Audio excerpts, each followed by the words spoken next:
Hi friends, welcome back to the channel. If you're new here, my name is Michael Moses, and today we're going to talk a little bit more about what I've been going through in the past few days. I started just decreasing the quality of my YouTube videos to be able to input more and more on the platform. And the reason is quite simple. It's not only to dump a lot of content and hope for a lot of views. It's just to dig back to my authenticity about how I actually act and talk to people, and just be able to do that on camera and share it with the world. So I don't have high expectations that it will reach a lot of people, but at the same time, it's a really interesting journey because I'm finding my real self, even though I think I know myself pretty well on paper. Just showcasing online on this platform without scripting, without editing, without anything really, is a totally different game. But yeah, it's really interesting. And the main reason why I decided to do that is because it was beginning to take a toll on me. I was not working out, I was not eating that well physically. My life was not that good on the side of health. But well, I did not have major diseases or illnesses. I'm not in that bad of a situation, but you know, I just I wanted to take back control of my life. And while I do that, I realized that the content that I was producing and showcasing with the world before was a lot less authentic, and it was not reflecting really my actions in the world.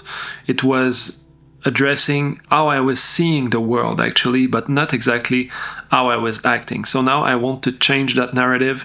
I want to act, and then if I'm asked questions, I can respond. I can have this conversation with you if you want some tricks or tips or just insights about how I do things.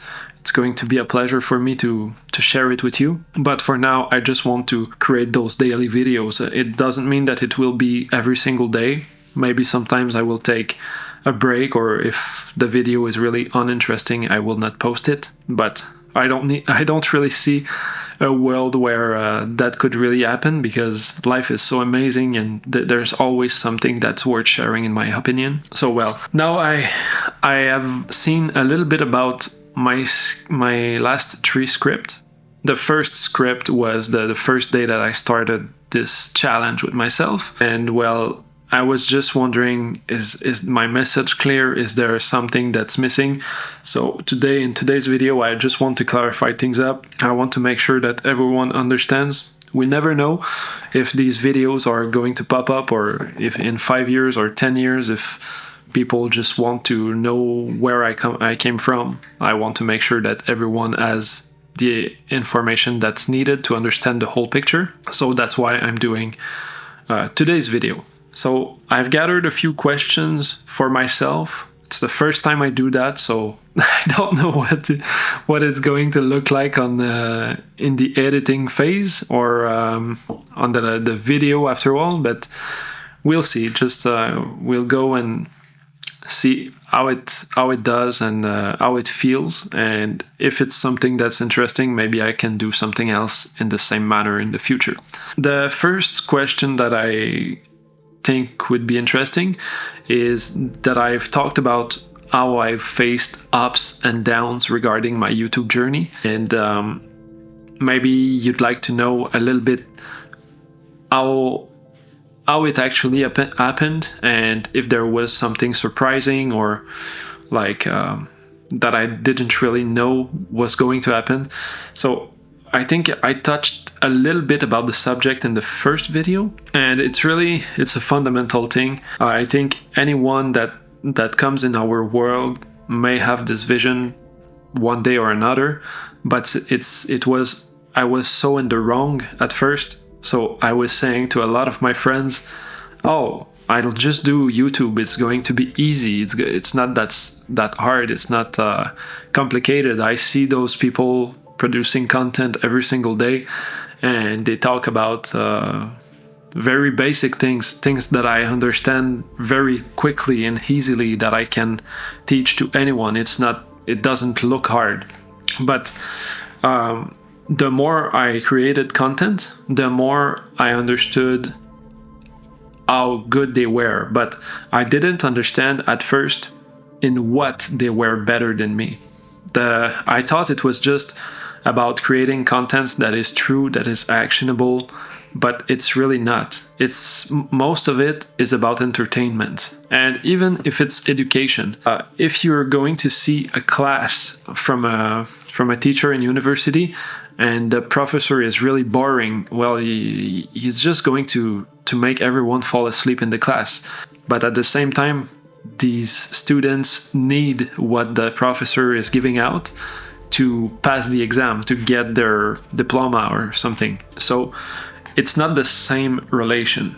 When a viewer clicks on a video, he needs to be entertained, because if he's not, he's just going to go on another one. And it's not because there was no value in the video, it's just because there are so many good creators that are able to entertain while educating. So the competition is really fierce, and I didn't understand at first how important personality was, or the art of persuasion, or many different things like that, because you can have a growth strategy on YouTube, but at the same time, if you've never tried it, it's going to be pretty hard. So I made a lot of different processes over time for creating scripts, creating content that is good. For editing, I really learned how to edit videos in a good way. Of course, I can also improve in all of those domains and create better videos in the future. But where I landed is in a space that I didn't really like. It was, I needed to input like 100 hours to create a video that would be kind of good. Okay? So I've made many videos that took me over 40 hours to make, that were like 8 minutes long or 10 minutes long. So I felt like I was investing a lot of time for people to not listen to the video. And I got thinking, I was wondering, oh, maybe it's the thumbnail, maybe it's the title, or maybe it's the hook. There's so many formulas on the web, especially on YouTube, from people that teach how to make good videos. But the reality is that I feel if your personality or how you express yourself is not understood or appreciated, you're not going to be able to rise from the bottom. Especially when people see your video and they have 85 subscribers. So I'm always wondering, are people just paying robots to like and subscribe their first few videos? Are people just able to grow on YouTube by creating clickbaity titles or using famous person's face?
to give you a little summary, if you've never heard about the 4 spheres of life, the first one is health. So it's a balance between physical and mental health, but also it divides in physical activity.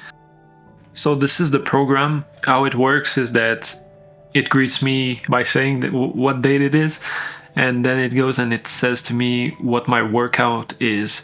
And well, I programmed some workouts in it, and I'm going to be able to add a few more in the future if I want to. So this helps me a lot, because I'm going to be able to track which workout I did on which day. And it's really simple, because in the past I was using a sheet like this, and I was tracking everything down. So every time I did a workout, I had to take out my pen and just write things down. But now everything is set up and programmed in this, and I'm going to be able to make it work a lot easier. So how it works is that when I log in, it asks me if I did my workout. And since I do my workouts before everything else in my day, well, first of all, the answer should be yes most of the days. And then what it will ask me, if I say yes, for example, is how long my workout has been. So for today, the workout has been for 34 minutes and 47 seconds. And this I track with, again, my smartwatch. And it's really accurate. And this is how I keep track of my heart rate and things like that. So then I continue. It asks me if I want to put in notes. Sometimes, you want to keep tracks of something. Maybe I made a little injury on my arm or something like that. Maybe the workout didn't go as planned. Or maybe I didn't have any notes to write for this day. So I just press N. Then it asks me for my weight. So today I weigh myself and I weigh 236. When that is done, I just press enter, and it's going to open the dashboard of how things have been going. Now there's not a lot of data in this, and the table at the bottom is just completely useless. It's going to be useful in the future, but I have not programmed it yet. But the three graphs at the top can be really beneficial. It gives me my body weight over time, since I have a goal of losing weight to a certain point. In my best days, I was at about 210 pounds, and now I'm about 236. So that would be a really good first goal. But eventually, maybe I will want to get even leaner. I really don't know. It depends on how everything goes. Maybe I will gain a lot of muscles also by doing strength training and such. But well, we'll see where it goes.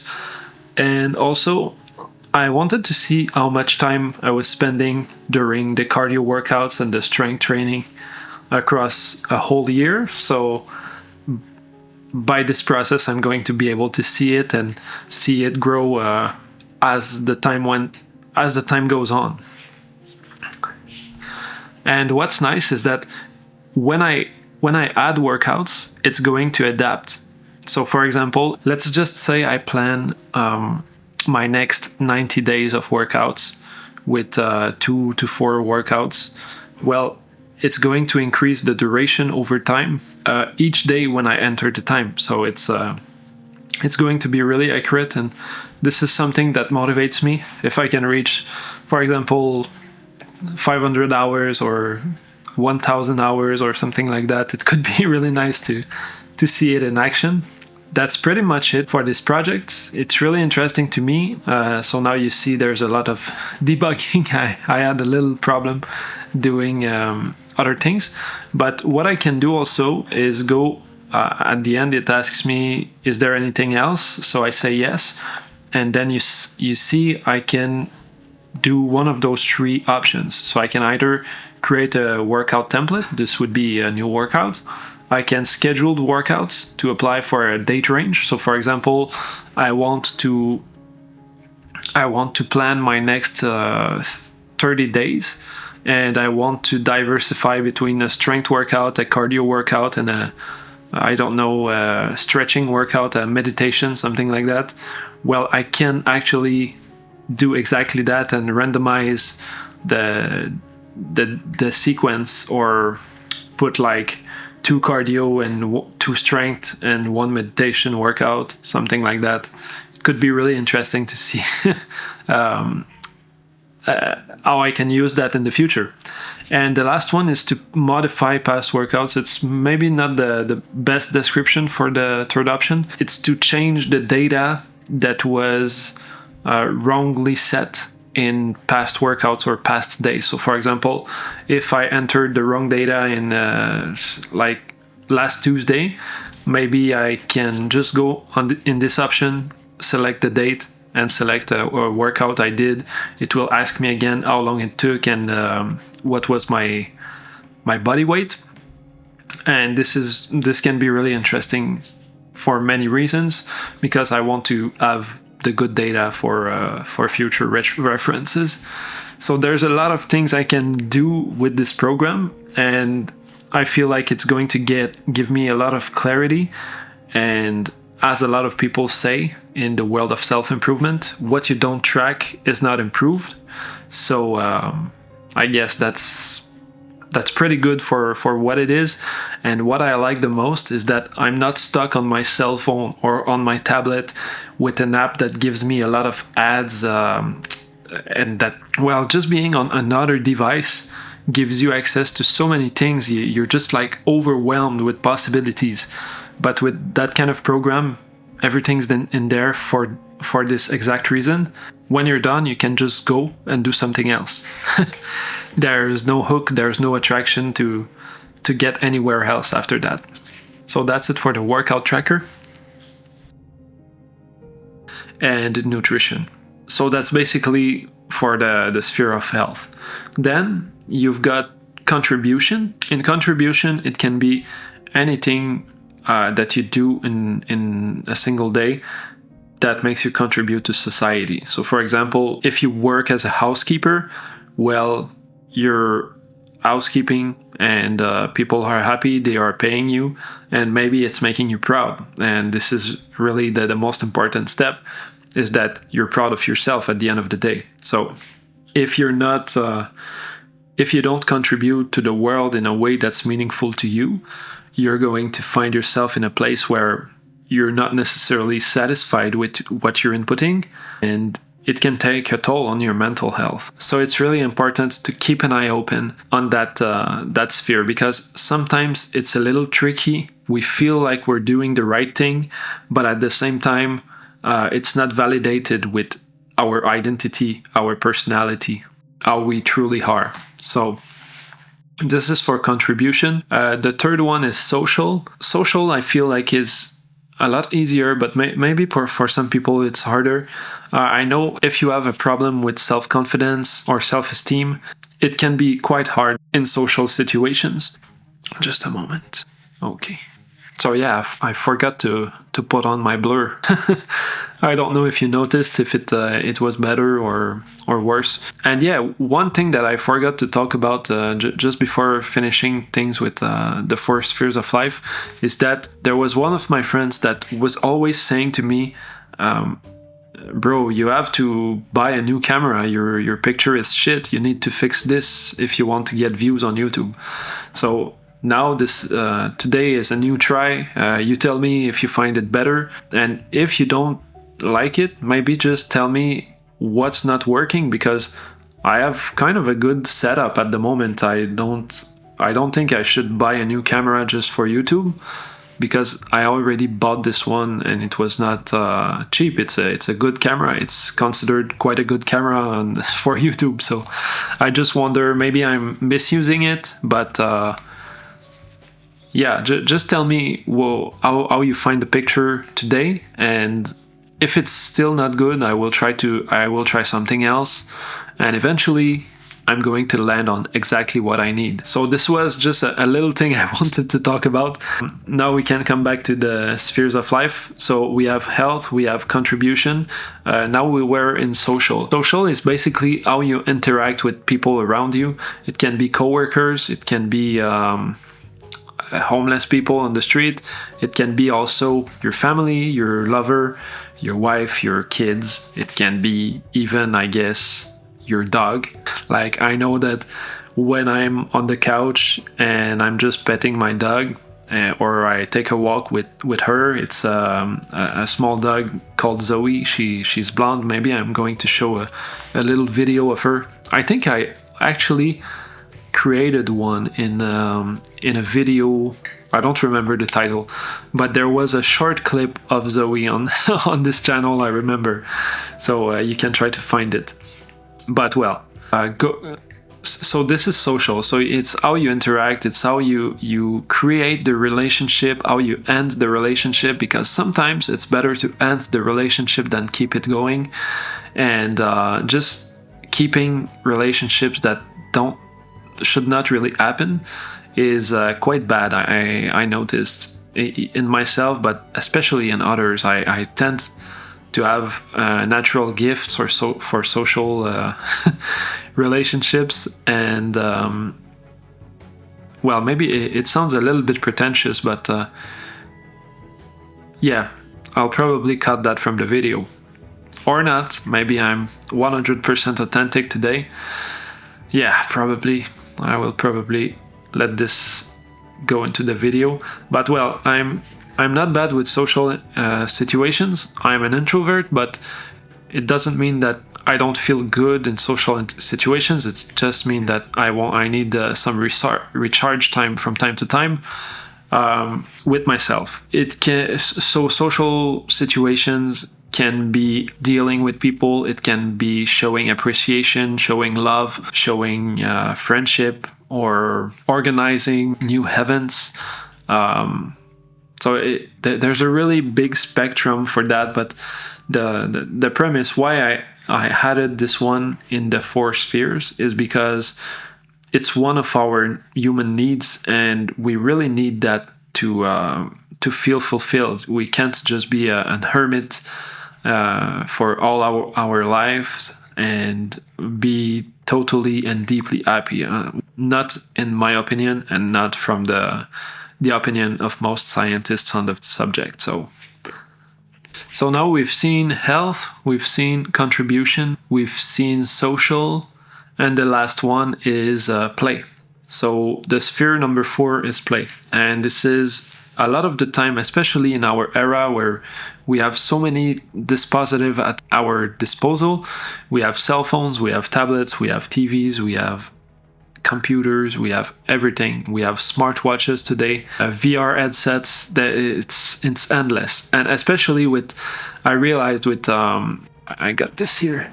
You know, these little cases with headphones, earphones in it. It's weird because when you put it in, it's not connected to anything else, well, physically, except you're here. It's basically in you. And the next step was with the glasses. So the glasses are on you. It's not connected to anything else. It actually touches your skin.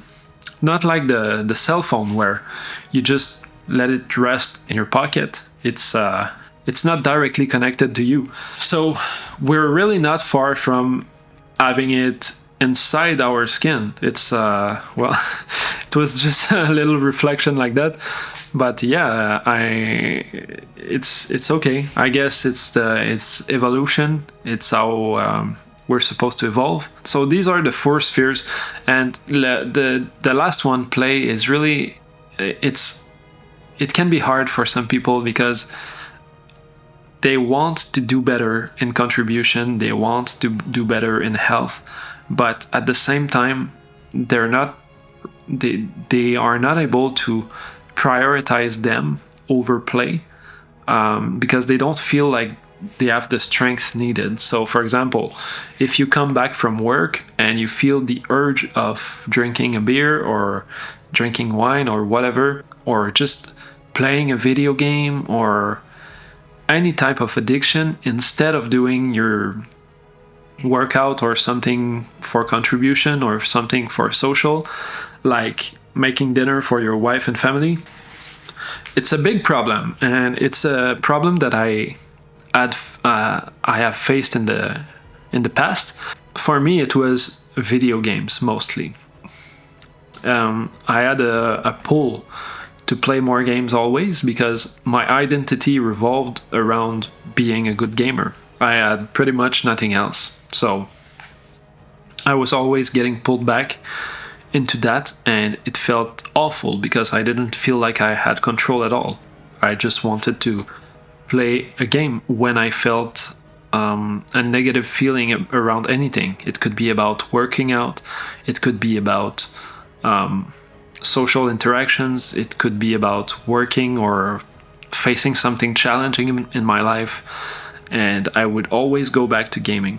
And well, a lot of people, we have those kinds of coping mechanisms in some way, or we just have bad habits that are not desired but that are not treated also. And it's quite bad because in those situations, a lot of the time we're aware of what's happening. We know that we don't want to go gaming and we don't want to go drinking or whatever, but we demonize that thing, and by demonizing it, we make it even harder to stop, because the signal we send in the universe is that something is controlling us. So if you're addicted to your cell phone, you might say, well, everything's on that, and well, there's always a notification, and it's designed to make me stick on it. So we demonize the device, or we demonize the drug, and it makes us even more addicted to it. It makes us lose control even more towards it. So this is the difficulty with play, because normally play is something that's really fulfilling. It's meaningful. It's something that we go towards to recharge in a way. So right now my play is mostly this YouTube channel. It's playing music, it's reading. That's pretty much that for now. And even in sport, I guess I could find play. I remember when I was running, I loved it a lot. And when I was going to run, in the first few minutes it felt painful, but after a while I felt really free. I felt really good. So I'm really hyped to go back to running. So I feel like this episode is just going on and on. I can continue a lot. I have so many questions that I printed out for myself, and well, I don't want to turn that into a podcast, so maybe I'll just leave that here. But if you have any questions, please let me know in the comment section. Have a conversation with me. So let's just stop here, and if it was interesting, maybe we can continue tomorrow. Bye now.